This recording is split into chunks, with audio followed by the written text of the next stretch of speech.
The minister was on the floor to answer an urgent question from the Adaklu MP Gavin Agboja on revenue loss occasioned by the abolition of the collection of road tolls.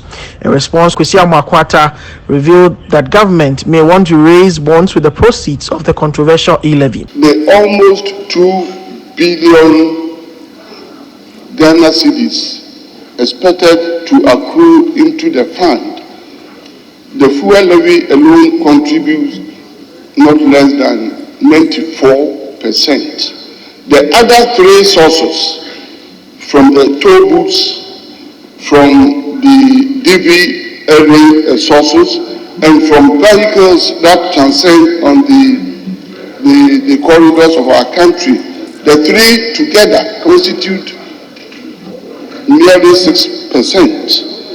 And the honorable member has been the long-serving, with all the experience of ranking member of the Roads and Transport Committee.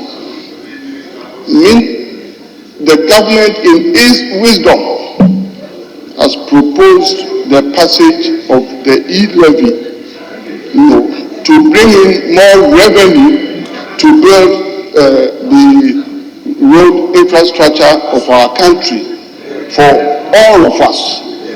So government is looking forward to the passage of the e-levy that will bring in greater revenue, that will be securitized and then used to raise a bond if possible. At a press briefing later, MP for Cape Coast South, Kwesi said the roads minister has revealed government's true intentions with the e-levy. It is actually quite disappointing to hear the answer that the minister gave today.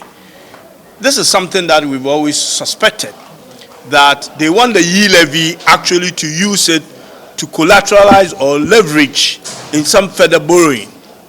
And as my honorable brother rightly said, they have told us that by getting the e-levy, it will either stop or reduce the amount of borrowing that they do. But on the contrary, they actually want the e-levy to go out there and borrow more. When you look in the budget, you realize that there's a section that looks at how the deficit is financed over years, which they call the medium term.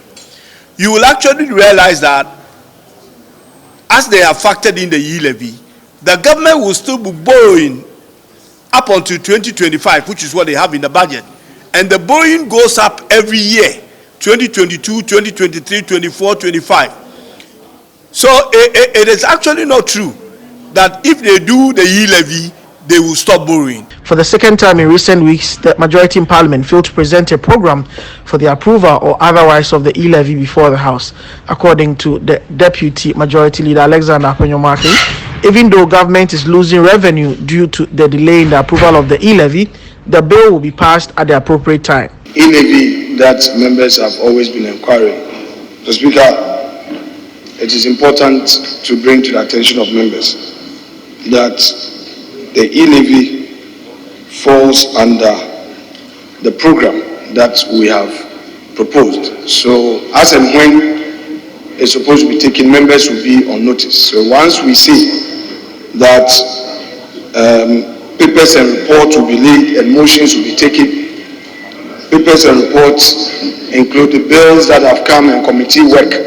So it is at large and all that. So, Mr. Speaker, members to be rest assured that they will be on notice. There will be no surprises. So it looks like still there are concerns about when exactly the House would touch and complete its work on the electronic transfer levy. Still no definite date has been given, but leadership still indicates that it's still in the works.